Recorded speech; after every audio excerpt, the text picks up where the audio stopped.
the Last Minute Blues podcast with Alex Ferrario, Donny Fandango, and Jeremy Rutherford on your home of the St. Louis Blues, 101 ESPN. It is the Last Minute Blues podcast. Donny Fandango joined in the Jeff Burton studios by Alex Ferrario from 101 ESPN, Jeremy Rutherford from The Athletic, and we will be, do we talk about our guest yet? You have to. Oh, yeah, right. The from legendary. The get-go. Right. I don't even know why I even asked. Sorry about that. I mean, like, you know what? I'm setting up the show, and I'm not even doing a good job at it. Rusty. You haven't done this for a week, Donny. For a week. Like this. We will be joined here in just a little while's time by the voice of the Blues, Mr. Chris Kerber, will be joining us on the podcast today. Guys, this past Saturday, we had Point Fest out at Hollywood Casino Amphitheater, all right? And there is a gentleman that runs the back gate near the backstage area, and his name is John. And John has held this position for, I mean, probably the last 4 or 5 years of Point Fest. So I've gotten to know him a little bit. We're always talking hockey. Just a really, really nice guy. So I am kind of, I don't even know the best way to describe this, but I'm walking towards the backstage area as I get there. And before I even get to the door, John is throwing Blues questions at me. Nice. Hey, Donny, what's going on? What do you think they're going to do with the picks?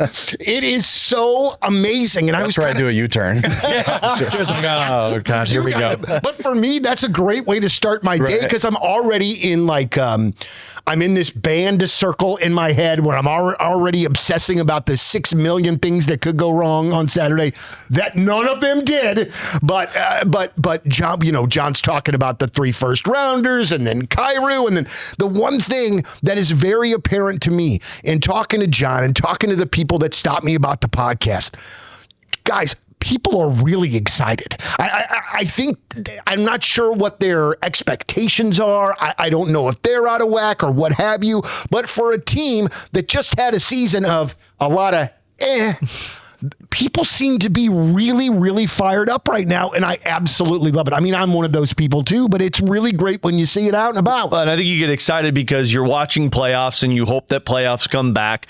You're hearing about all of these younger players like with Jiricek and Carbonneau playing for the Thunderbirds and them having success.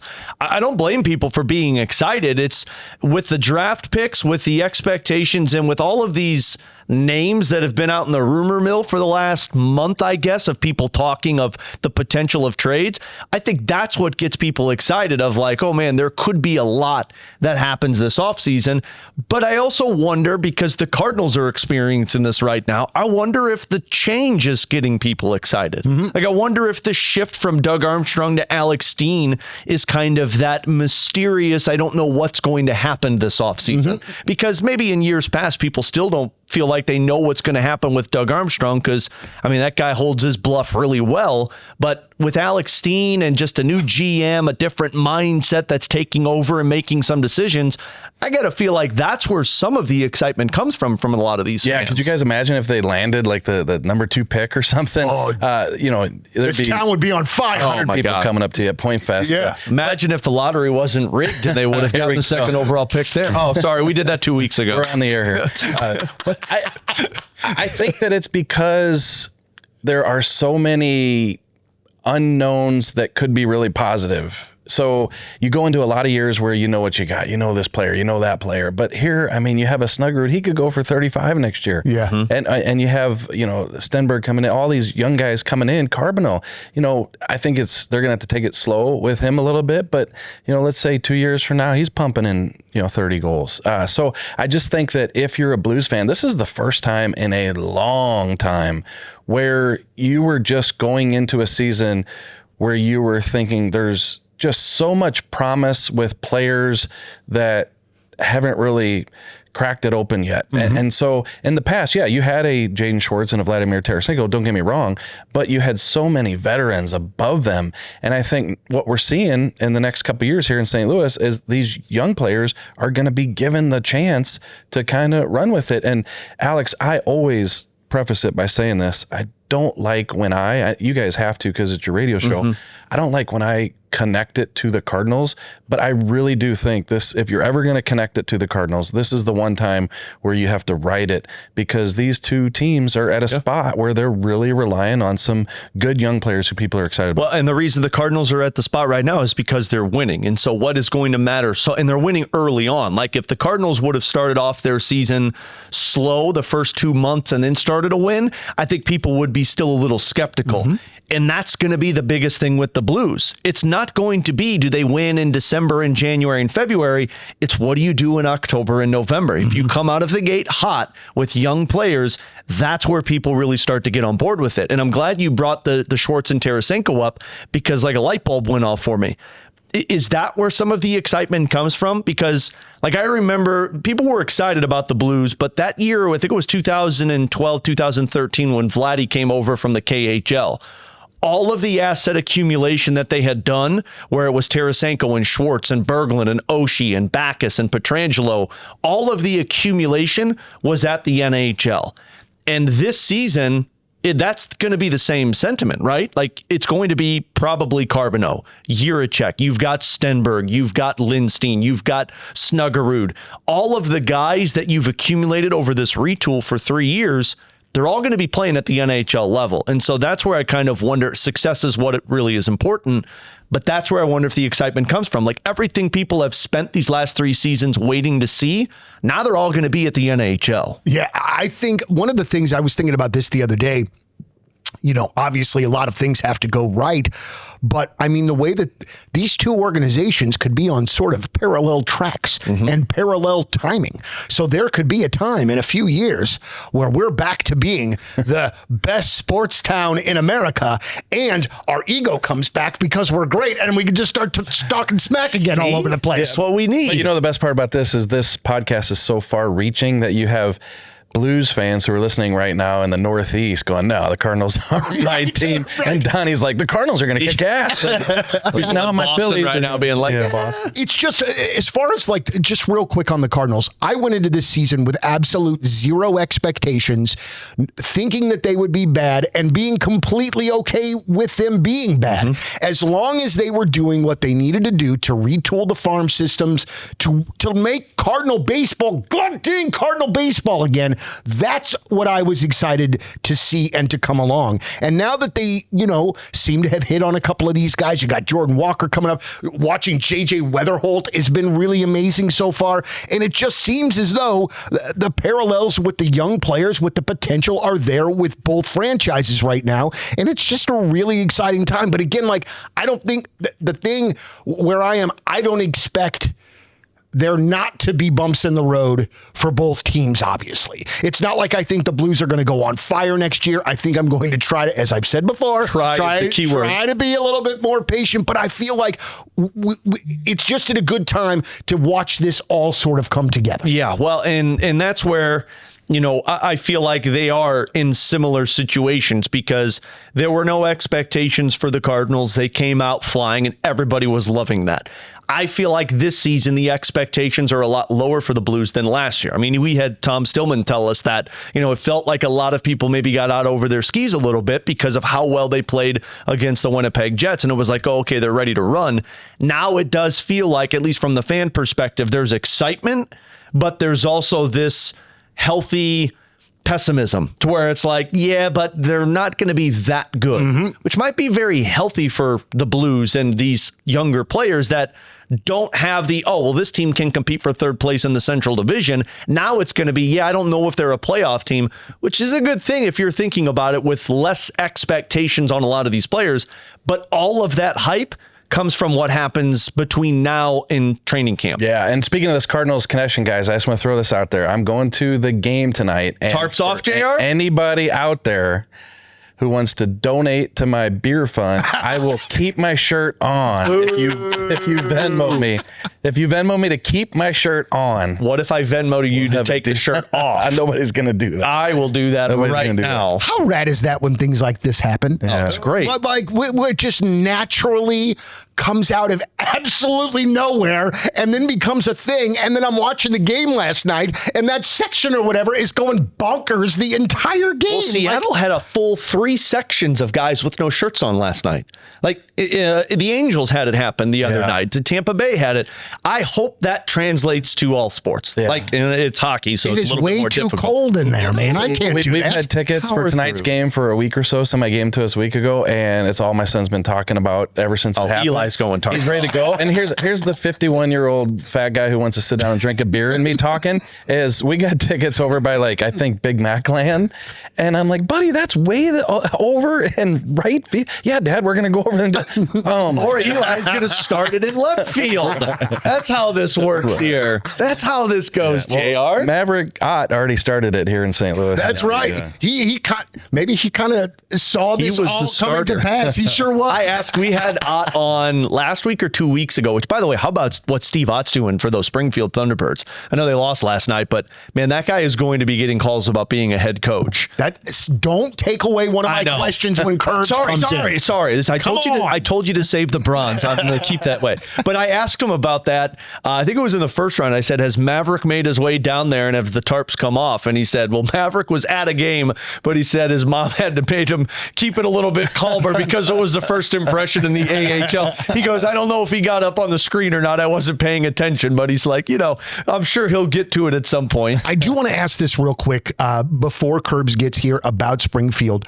Is there any players that you guys are seeing down there during this playoff run that are showing their hand, that are having a really good playoff that you've seen? Man, I've watched a lot of these games because they've been available to watch on this Flow Hockey website, which has been great. And Ryan Smith has done an awesome job calling these games. He's really good. I enjoy listening to him. I have been really impressed by Adam Jiricek. I mean, that dude's presence is just noticeable. Now, he hasn't done anything substantial, but man, the other night he played north of 20 minutes. He was on the ice for when they had the goaltender pulled late in the game. He's on power play. He's on penalty kill, playing a lot of 5-on-5 minutes. So that guy has been very noticeable. Kaskamaki has done wonders with this line, but we've talked about this on the show, and this is a guy that I really wonder if he's going to compete for a spot is Dylan Dubé. Signed the PTO tryout this past year.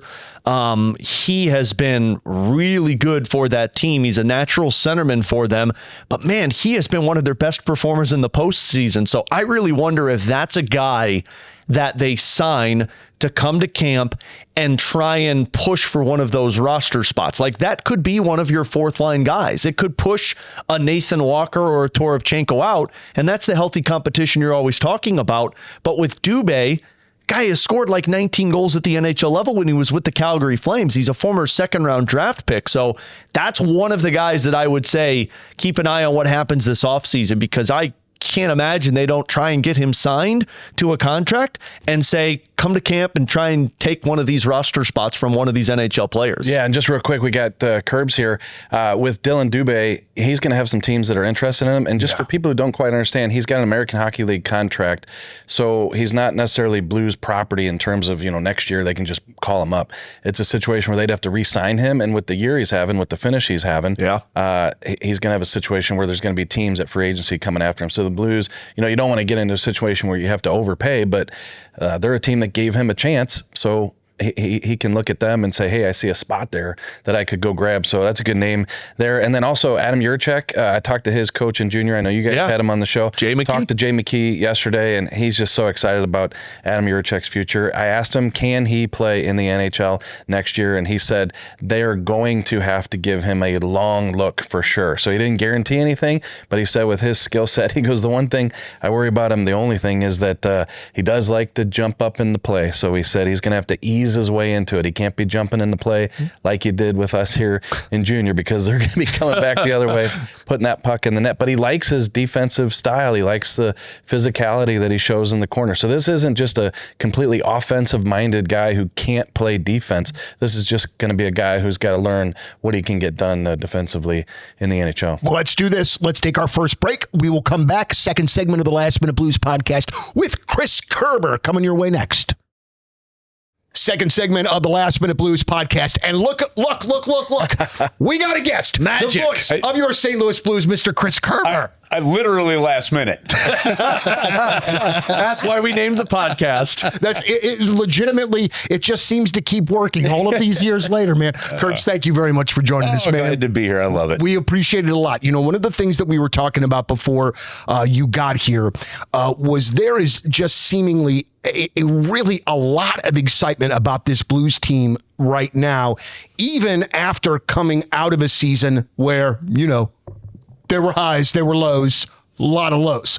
I'm curious to know, are you sort of catching that sort of excitement in your way of things? Because when I was at the amphitheater for Point Fest on Saturday, people were stopping me like crazy to, one, say that they listen to the podcast, yes, which is nice and totally an ego stroke. But then also, too, you could tell that they're legitimately fired up about this team and about just the excitement going into the draft in this season. I honestly, you felt it all year.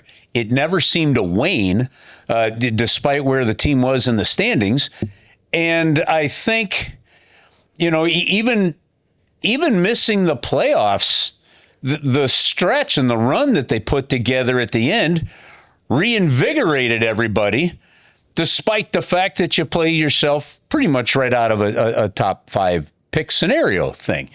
And I can make the case where both scenarios actually are really important. The one that we're talking about where the team put that run on, nearly got back into the playoffs and excited the fan base. And the one where, man, that top 5 pick really would be huge kind of thing. And so I honestly, it's Donnie, when you're asking that question, I look at the big picture here, and I think the Blues, the fan base, the organization, they're the beneficiaries of Doug Armstrong's blunt honesty, because the track record that he earned really from day one, that very first trade he made, you know, when he traded a Lars Eller, you know, and picks to get Jarl Halak. And in that first, but he was asked the question at that press conference about, you know, trading, and he goes, guys, I just traded for a goalie. I don't know if it'll work or not. I mean, basically saying like, and that honesty's been there. And so there is a kind of, in Doug, we trust, in Tom Stillman, we trust. There's a process that you feel that they really believe in, because the fan base has not been left in the dark. Mm-hmm. Right there, this is our plan. And even though this season it feels like you took a step back, and then you can't say they tanked. Yep. They won all those games down the stretch playing 5 rookies, right? Like you have to sit there and say, okay, they have still a plan and a process, and whether I agree with the timing or disagree as a fan, whatever,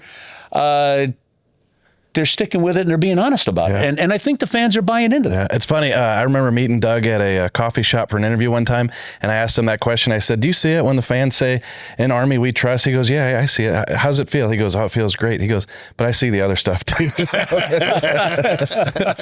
The other stuff can be a little bit more loud than that. So the Lars Eller trade made me think a little bit.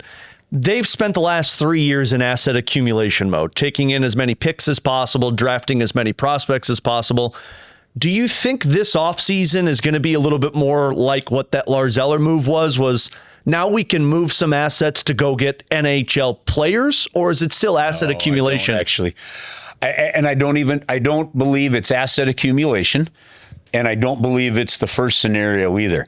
I believe they're in the, we've got to let the yeast in the dough grow a little bit here. Oh, no. We need Joey here for that. Yeah, that was just thinking. You know, we've got to feed that yeast a little bit and see the growth that we have, because first off, like, you know, Ryan Smith in Springfield, and how awesome has it been having those games on 101? Has that been cool?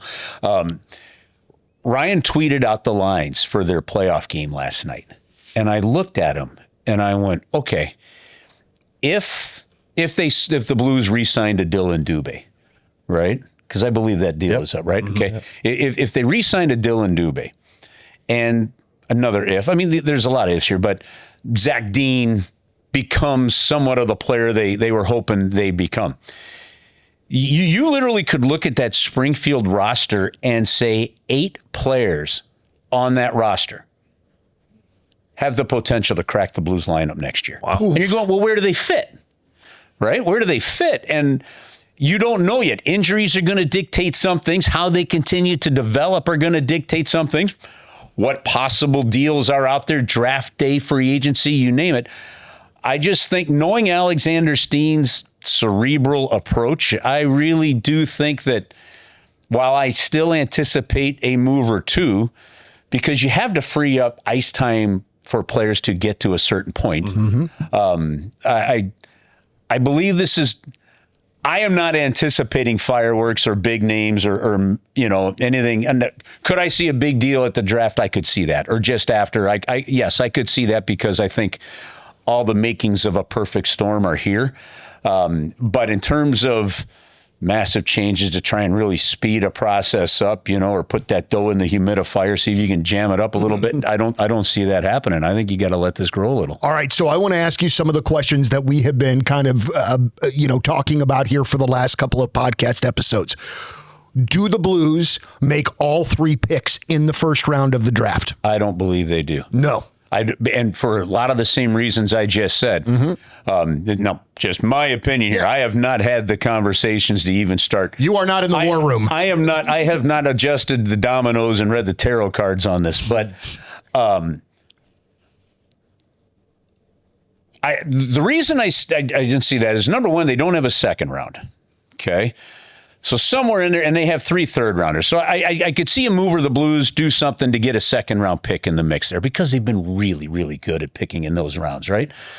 Secondly, I look at it, Donny, and I go, what are your needs? And if you still follow, even though it's Alex taking over as general manager, the one thing I know about Doug Armstrong where he's been really good is he has... he hasn't waited for he knows that not all these guys are going to be able to play here, right? So at some point you have to advance the process. And so when those players have value, the Ryan O'Reilly trade, Tage Thompson scenario is just a glorious, amazing example. Now, I don't believe the Blues are at the point where you're acquiring that piece to put you over, but let's face it, it wasn't just that piece. There was Bozak, bringing Perron back. There was a lot going on there. Yeah. Okay, but to me, they have to... At some point, they will do that. So because of that, and then if you look at the turmoil around the league of leadership with general managers, leadership of coaches, right? However many coaching changes we've seen, 5 or 6, if you go back into the final part of the season with Cassidy and things like that, I think teams are going to be eager to adjust their rosters. And just put all that together, the St. Louis Blues have all the possible assets. First-year guys about to turn pro. Second and third-year guys having had seasoning in the American League. Veteran players on the roster and a plethora of picks. You like this. I feel to me like this is the kind of year where teams are calling the St. Louis Blues going, can we talk this? Can we talk that? And somewhere in that blender ends up being a deal to be made. So I don't think they pick. So if you think that they're not, and I agree with you, trying to take some of these assets and add players like O'Reilly who can help now, and you don't see them making their first 3 picks in the first round, what are they moving around to do you think? I think they're trying to find complementary pieces that build the character of a team. I'm not a Matthew Olivier, okay? I don't think you're going to go out and get him from Columbus. He's too important to them, okay? But if there is a player, if somebody's looking to adjust their roster, okay, and how you can do it, I think that you're looking at close to a top 6 that is pretty set, assuming they don't move Robert Thomas, okay? But I just look at how you bring in some other asset pieces that adjust the personality of this team, adjust the grit. The one thing that you can see very clearly, and I think it's worth noting that, remember, Alex has been a part of this organization now for a couple of years in the management side. So I think the hockey IQ aspects of these draft picks that have come out, you're seeing some of his influences of character and the quality. Like every one of these guys, we're talking about young players coming in. Oh, they show the responsibility on both ends of the ice and things like that. So that's where I see it. If there's a chance for them to improve this team from a character, grit, DNA/personality aspect, that's where I think they find a way to fill it. All right. So we got to, since the last podcast, I would think that we've probably gotten 20 plus emails asking us out various questions about various things. Anytime that there is going to be that many emails, there is going to be a portion of those set aside for the Jordan Kyrou conversation. Sure. And I've said it to these guys before, and this is no disrespect to Jordan, who I have, over the course of the last 2 years, had a very roller coaster take on. But I'm so tired of talking about Jordan Kyrou on this podcast just in general. I feel as though it just might be a really good time for Jordan to go somewhere else. What do you think, Kerbs? Well, you run the podcast, so if you don't want to talk about it, you don't have to. I guess I don't have to. Yeah. And the thing is that He's the one who brings it up every week. I have to bring it up because these people are asking about it. It's Donnie's athlete's feet right now. Donny sends emails in. Don't you think I got that kind of time to do that? Stop. Yeah. But you might have the ADHD to pull it off. All right. But I mean, what do you think happens with Jordan Kyrou? And more than anything else, and I say this as genuinely as anything, as long as he does not go to the Islanders with Sourpuss or to the Vegas Golden Knights, I will 100% root for Jordan Kyrou. I don't dislike him. I just feel like it doesn't seem to be really working here. Okay, so let's just take a step back on it. We do that a lot with that. Yeah, okay. You have to. Yeah.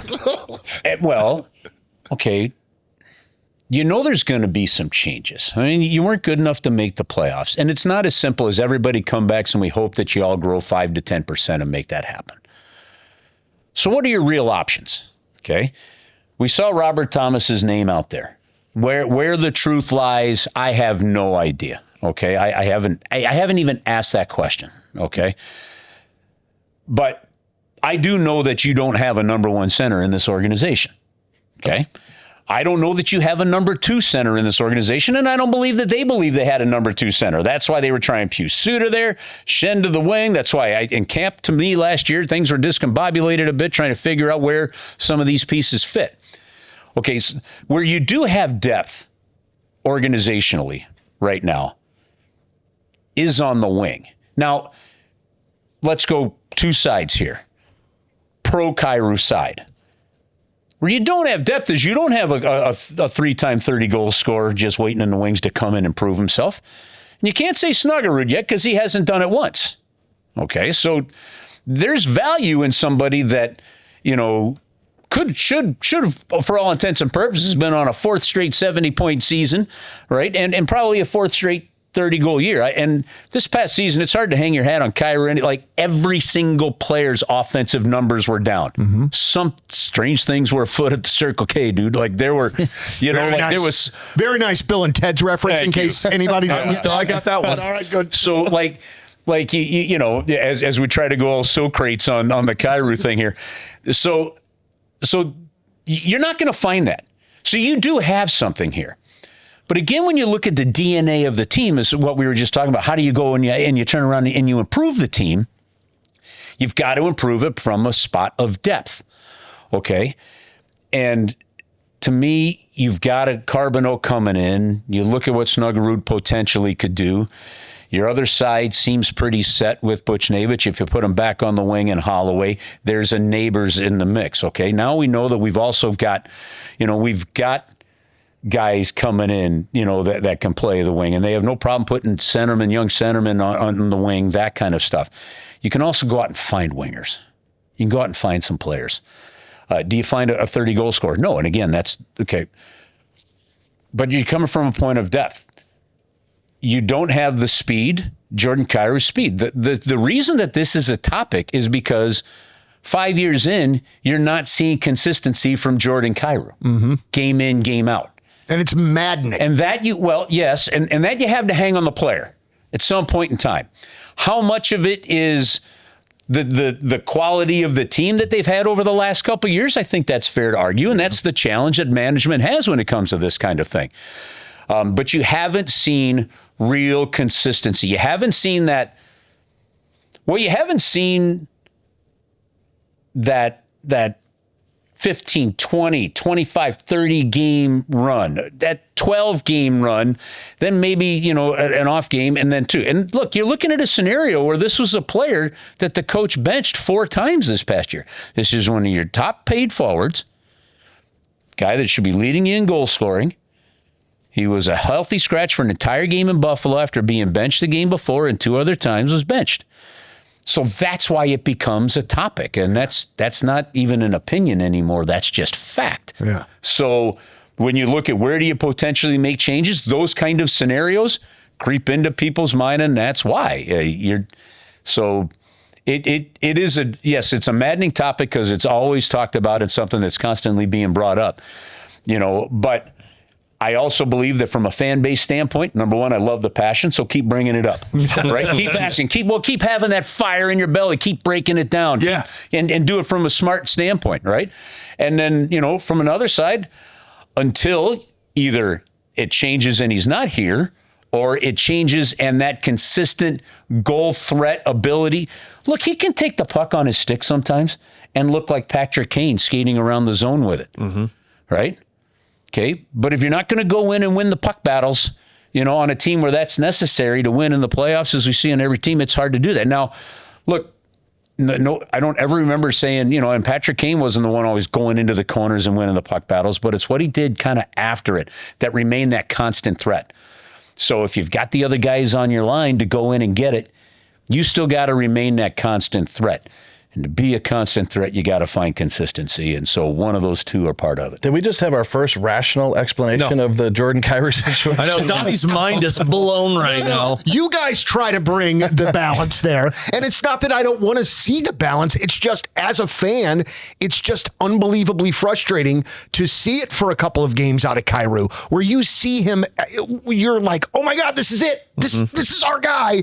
And then it just kind of disappears for 2 weeks. And again, more than anything else, it's just the conversation again and again. It's the Cardinals and Jordan Walker, okay? Except Jordan Walker was younger and all that stuff. Jordan Kyrou has been in the league long enough that you have to expect to see it. So I think it's fair if you're scouting, if you're whatever, you're saying, can you see it? Can you find it? And eventually it's up to that player to get it. What tantalizes you is, again, his raw talent has had him get to 70 points several times, 30 goals a couple of times, 3 times, and then, should in all likelihood been a 4th if it weren't for injuries one year. So, again, that's without that consistency. Okay, so that's why when you hear a coach, they're not so much defending him, they're like, man, we know what's there. We know what's there. And then you just hope, and you don't want to let that go and then just watch it run the other, like you're trying to put, where's that? But eventually, now here's the difference, okay? You didn't have a Snuggerud right now showing what appears to be his game, and you don't have, I'm probably overhyping Carbonneau. Okay. All right. But we got a guy. We've got that already. Yeah. Done that already. I've been on the record to say probably most hype prospect for me since Oshie. And I got grilled. Somebody says, oh, not Tarasenko. I just didn't know enough about Vladimir. We're going to see Russian prospects, what it goes. Yeah. Okay. But just, and I've had a chance now to talk with Carbonneau several times before he's, so there's just something about him that, again, where are you at? Where's the organization at? I feel like there's enough depth that if you're going to gamble and say we may not see that consistency from a player like Kyrou here, and you get value for him somewhere, it feels like it's worth the gamble if you're really confident in what your scouting tells you on Snuggerud and Carbonneau. Is there an appetite, you think, Curbs, from the organization to try and find a piece that plays with Kyrou? And what I mean by that is, the first couple of years he scored 30 goals, it was Robert Thomas and Pavel Buchnevich. Last season, or 2 years ago, it was Dylan Holloway. You mentioned that they're not sure if they have that second line center yet. would that be an appetite of saying like, hey, we think it's still in there. Let's go find the piece that plays with him? I don't think unless it's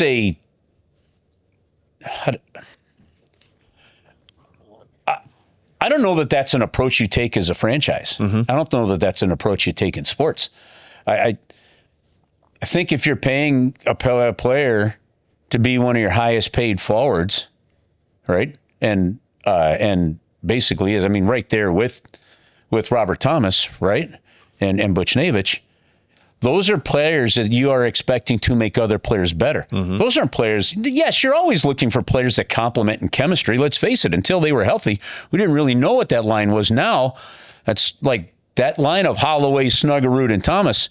Like those guys come to camp, you're like, I don't care what the heck is going on. You guys, we're tying a rope around your hips and you're going everywhere. One of them wants to take a nap. You two sit in the corner, watch him sleep. You want to go to the grocery store, you go to the store together, and you don't go down different aisles. You push the same cart. You all three go to the bathroom together. Oh, that's exactly right. Time it and don't cross streams, right? Crossing streams would be very bad, right? I hear you tell Monty this. So at some point in time, if you're the Blues, your top players have got to be the kind of players that make other players better. Ryan O'Reilly made everyone around him better because of how he played, how he understood the game. I think Thomas is still going to step into that. I really do. And now, especially with the two guys he's flanked with. So I don't think you go out and you say, we got to go find somebody to see if we can get more. I really do think that, yes, you have to also look at the fact that he's playing with the young centerman in a Dvorsky some of the times, trying to figure it out. But Pius Suter's a hell of a player. Pius Suter was a heck of a signing, I think, for the St. Louis Blues, right? Continue. The Swiss are right now the top of the standings over at the World Championships, and Suter's leading the way again there. So, I think you have to ask more of the player. Yeah. And it's not, by the way, in all fairness, I wouldn't say that's just Kyrou on the St. Louis Blues team. I think you had to ask more of consistency for Dylan Holloway, as he's coming back from injury. Snuggerud, you got to give room to figure it out. I think it's fair to say of Robert Thomas. Pavel Buchnevich. That was in there. Pavel Buchnevich is in a big way. I really liked that. But the one thing about Pavel Buchnevich, they put him at center, he goes, okay, I'll play it. He's a smart hockey player. Well, and he seems like a team guy, too, because, it just seems like even though he has struggled and the numbers might not have been there, it seems like they are continuing to try to put him in a position to do good things. And it seems as though, if nothing else, he's not a hindrance in the locker room or anything along those lines. So what forward on this team? Give me 3 bus drivers on this team from a forward standpoint. Can you name 3? I'd say Thomas, Holloway, and... would you just take that first line? I don't. Maybe, but no, you can't. I don't think it's not good. Well, I can't answer my own question until you get. I think I'd put Neighbors as a bus driver on a line. I think he plays the forecheck game and chases the puck and wins battles as you need from a bus driver. I would agree. Yeah, I think Holloway for sure. I think Thomas at times, a lot of times, not all the time, and Neighbors can do it. Okay, I'll follow that up with this question. If you are going to be a consistent team that's going to say, we're going to knock on that door of that third spot, maybe second spot in division. We're going to compete at that next level in the brutally nasty, tough Central Division, right? The fact that there's even a hesitation to name 3 tells you something, doesn't it? Yeah. Especially when you think of Minnesota, Colorado, and Dallas, you ask that same question, I could rattle off about 7 names right now. Yeah, absolutely. So. Well, and when Vegas, same thing, right? Yeah. We name these names, and 2 of the highest paid players aren't in our list of players. Yeah, that's true. That's another scenario there. Now, when we say that 2 of the highest paid players aren't really in that scenario, we're talking about 2 of your highest paid players at around the 8 million mark from a forward standpoint. In today's world, look at what the studs are bringing in. Okay. And I do understand we don't have a next level, a McDavid Draisaitl. Okay. And we haven't had that second round pick become Kucherov. But Thomas is a 100-point player for me. Those guys play a whole season like they played down the last 25. Robert Thomas is a 100-point player. Yeah. Right? Dylan Holloway and Snuggerud are 70-plus points. Yeah, I think that without a shred of doubt in my mind. That line could do what Montreal's first line did this past year if they play together all season. Okay. Do you potentially have a 40-goal scorer in Jimmy Snuggerud? I really do believe you do. But again, we got to give that yeast time to ferment, right? And so it's going to take a little more time for that to come along. But to your point, your own highest paid players in whatever stratosphere of budgeting you've put in place, right? 2 of the 3 aren't ones you're naming as bus drivers. And so somebody eventually has to drive those buses. Absolutely. So let's do this real quick. Let's take a quick break. Let's come back for the final third segment of the Last Minute Blues podcast. I hate to be the hater here, but I have to go be on the radio, on one of my radio stations. So we're going to come back. I want to ask a couple of questions about Springfield and then some NHL things here for the last segment of the Last Minute Blues podcast. Here we are, final segment, Last Minute Blues podcast. Our guest this week, Chris Kerber. Kerbs, there's a few things that I want to ask you NHL-wise. Obviously, there's head coaching jobs that are popping up left, right, and center. Will Steve Ott get one of those jobs? I don't believe he'll get Maybe not yet, but boy, he's got to be knocking on the door. Well, you know what? I think somebody will he get some interviews or some discussion? Especially if they can come back in that series, possibly. I know he's already had some interviews, obviously, before, and the one question he couldn't answer in those interviews is he couldn't answer those questions from any perspective as a head coach. Okay, so when he joined, was it you guys at the show? He was doing so many different interviews, but the interview when he said one of the biggest things I've learned down here is I was ready to be a head coach. Yeah, right. Yeah, and so. It's an amazing league down there to learn, and he's in a great spot because your bus travel is reasonable when you're in Springfield. You're 30 minutes to Hartford. You're not. You're an hour. And 20 minutes to Providence. So it's actually a good spot to be in the American League. So of the coaching, if I look at the coaching vacancies that are there right now, unless somebody's willing to take a chance on some real inexperience as a head coach, somebody would have to really know him and believe in him. So is it impossible? Not at all. But I think he is without a shredded doubt on a track to being a head coach in the NHL sooner than later. And seemingly a really friggin' good one from what he's shown in Springfield. Yeah, which is going to be massive, in my opinion, if he's back next year for the Blues to have that in your AHL all season, working with potentially a Carbonneau, a Jiricek, whomever they draft in this year's draft. Like having that coach who has the same mindset as Jim Montgomery is going to be huge for the Blues. I asked some of the players when they got called up, about Steve, and it's always tough, to ask a player, about, what's the difference in coach? Because they feel if they answer, and there's no way for them to answer without them feeling like they're railing on the previous coach. Right. Okay. So I just asked specifically about Steve Ott, and they said he just came in and communicated in a way we understood it. Simple as that. I mean, simple, but also so friggin' huge, and something that seemingly coaches that are on that sort of carousel don't obviously. And that's why I worry about as the NHL goes deeper into analytics, and you see Toronto say, hey, look, we're going to be analytical, and they let go of Craig Berube. And I realize they let go of him for other reasons, tough season last year. But with Steve Ott, he's such a motivator. You watch these video clips of him inside the locker room, pregame, postgame, whatever, talking to this Thunderbirds team. Like, he can get guys to play because of that communication and because of just who he is. Yeah. And so will that mesh with all these teams who think they have to go, deep into the analytics? Well, except keep one thing in mind too. If you're a junior coach or you're coaching in the American Hockey League, it is easier to get the attention of players on those teams than it is in the NHL. Because those guys are playing, like there's a hunger to move up. I don't want to stay in the American League. I want to get drafted. I've been drafted. I want to make the NHL next year, right? Connecting and getting, Justin Carbonneau or Jiricek to play a certain way really was not hard this year, right? They do it right. They know they have a chance to play in the NHL next year. Okay? Go back to some of the other players we were just discussing. How do you get them going when it's, they're making top money and have no trade clauses, and know that they control their own destiny? That takes a different level of connect. But Steve Ott's playing style in the NHL, his communication style, I think is going to be successful. All right, so we've got the Western Conference Finals starting tonight between the Colorado Avalanche and the Vegas Golden Knights. JR, a couple of podcasts Colorado ago, in 4. Colorado in 3. You asked why I asked if I was hate watching series.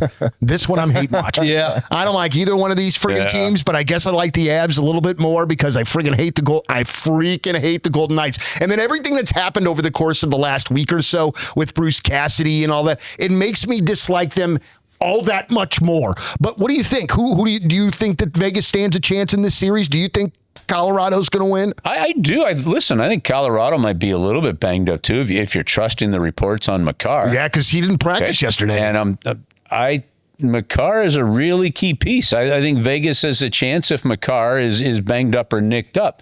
Vegas is really deep at center, which is good. Colorado is, to me, much deeper defensively. In Colorado, I'm going to hang my hat on their goaltending before Vegas's goaltending. So I'm clearly going to give Colorado an edge, but I believe that the way these things are matched up, Vegas should be their toughest fight yet. Absolutely so. I also came to the realization over the course of the last 48 hours that there is not a sports team or a sports city in the world, in the world that can lose games like Buffalo sports teams. Oh, yeah. I thought we'd hear that. Oh, yeah. As a Buffalo Bills fan, it hurts me to say that. Also, it hurts me to say when the Sabres lose the way that they did, then the Bills get brought into that as well. And I love hearing that repeatedly on the broadcast. I love it. Someone asked me on Twitter yesterday, which one hurts worse, Buffalo's loss in overtime or the Blues 1.6 seconds loss versus Winnipeg? And the 1.6 seconds still worse. It's still worse. What still blows my mind is that stat, because I think it's 13. It might just be 14. I remember the total times that the Blues have missed the playoffs since 1967, and Buffalo did that in consecutive years until this year. Yeah. Like that's just, or how about like the Montreal Canadiens have never missed the playoffs more than 3 consecutive years, and that's only happened like twice in their entire history. That's crazy. Speaking of which, what about Montreal? They have no chance. This 100% underdog. I really don't believe it. I love what they've done. Yeah. Somehow they have forced these last 2 games, the series, to 7. And their series have been the most entertaining series of any of them, not because they've gone 7, just the style of play. Yeah. And like be damned. Dobish might prove us wrong and he's on a Binnington-like run. Okay, where he's up doing whatever is necessary. That said, I also do think that there's a chance we could see the first ever team in NHL playoff history go 12-0 to start the playoffs. I agree. With Carolina. I mean, they just seem to be on a roll. Carolina, and now they're going to have it's a league record, 21 days since they last played until tomorrow night. But like they literally, they could go 12-0. I said that before the playoffs started. I felt like it was going to be Carolina and Colorado. Carolina's just too good defensively to let anything harm their chance. And think about Carolina's knockout of the last couple of years has been the Florida Panthers. The 1 year Florida's not in the playoffs feels like the year that Carolina can get it done. Let's say they go 12-0. What do you got them against, let's say, Colorado? Yeah, that's what I was the next question for me. I got that series going 7 then. 7? I sure hope and I have Carolina. Because I think they got better goaltending. I think they've got better defense. And it's going to come down to, can you stop McKinnon? I think it's going to determine how healthy Cale Makar is as to whether or not who wins that series. If you got a Cale Makar, then I think you got to. I've also been skeptical of Colorado's goaltending, and I don't think they've been tested like Carolina's offense can test Colorado's goaltending. The thing of it is, I don't think Carolina can match Colorado offensively. Agreed. Okay, so special teams, it would be massive if that ends up being the series. I don't think they could match them. Shot for shot, goal for goal, offensively. I think structurally, Carolina is better, where I believe Carolina could be that team that could frustrate McKinnon. Agreed. And get McKinnon stick slamming a little bit. And if you do that, you got a chance.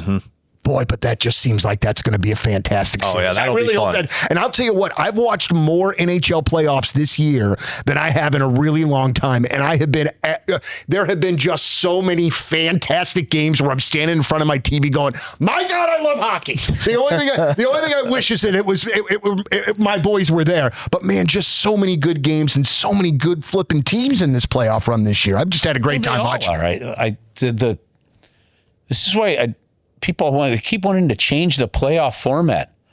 I'm like, okay, the only reason you want to change the playoff format is because the Central Division had 3 good teams. Like something's working. Something's clearly viewership is skyrocketing. The passion's there. The games have been good. Points to Donny. You know? But I disagree. I want it to be 1-8-2-7. I really do. I do not like this format, and I appreciate what you're saying. But like I just feel as though this almost makes it so some of these middle series aren't as good as like the first round. Okay. Well, so I don't have an argument why if one should be better than the other. I really don't, because having done games in both scenarios, the simple reasons were, if you go back, one of the biggest reasons they made the change was one to try to get some divisional rivalries going again. I don't think that's really happened the way that they anticipated would. It's like if we're only playing the Blackhawks 3 times in a given season, And you play them twice in 2 months. It's 3 or 4. So adding 2 more games is going to add that balance. So at least it'll be 4, right? You want nastiness, you got to play nastiness. The biggest thing missing from rivalry is what we saw all year with Florida and Tampa. You just need some nastiness, some cheap shots, and you need some goals, right? But not every team has a Tom Wilson or a Matthew Tkachuk. All right, so the rivalry part. The other big issue they had was purely business. It was purely business. That 1 through 8 and then reseeding made it extraordinarily difficult to schedule and plans. Even so far down to the travel coordinators trying to figure out what cities do we book hotels in as it goes. So if you're 2 versus 7 and you win, right? Okay. Are you playing 8 if they upset 1? Are you playing 6? Are you playing 5? Then you got to coordinate with other teams and you say, okay, you like that hotel? We like that hotel. We know it's going to be one of us. We'll both sign a contract with that hotel.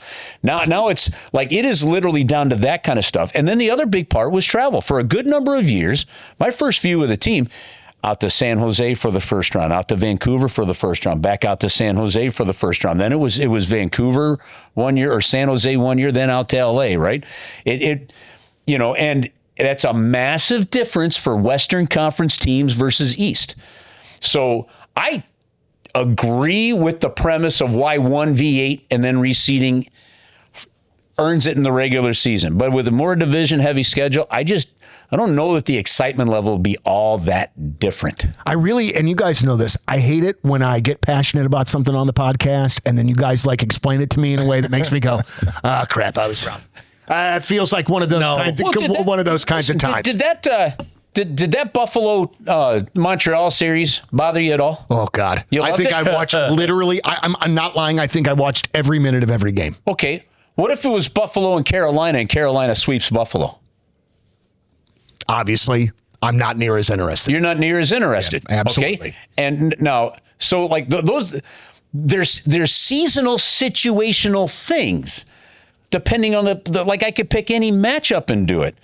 I just look at it right now and go, for the most part, it really ain't broken. It's a lot of blowing smoke when it doesn't really matter. I guess sometimes I just look for things to be bothered about. Is that the first one to be broken? Is that the first logical explanation we've had about the playoff format too? This is the first logical conversation we've had about a lot of things. If it was Dallas second round against Vegas, and Vegas beats Dallas in the second round, are you upset that it was that matchup and that it's Vegas and Colorado still? Well, no, but that's a whole different thing. I don't like any of those teams. So that's a different. That's picking a different stuff, right? That's the fan passion that comes in there. That's when I get to. That's when I get to leave rationale behind. I just go with the fan way, guys. Listen, I don't mean to do this, but 1, I got to pee, and 2, I got to be on the air. So unfortunately, we got to wrap this up. Both at the same time. Pee while you're on the air. Kill 2 birds with 1 stone. Kerbs, we would love to have you back at Anytime. some point. We absolutely would love to get to talk more with you. And sorry that our time was a little bit abbreviated today, but it was great to have you in and chop it up a little bit. All good. I love what you guys do. Keep it rolling. Thank you. Anytime. We shall. All right, for my podcast partners, the one with the hair in the room, the only one, Mr. Alex Ferrario, Only 101 one. ESPN. Jeremy Rutherford from The Athletic, of course, Kerbs. I'm Donny Fandango. Thanks as always for listening and watching the Last Minute Blues podcast. And as always, let's go Blues. Thanks for tuning into the Last Minute Blues podcast on your home for Blues hockey, 101 ESPN.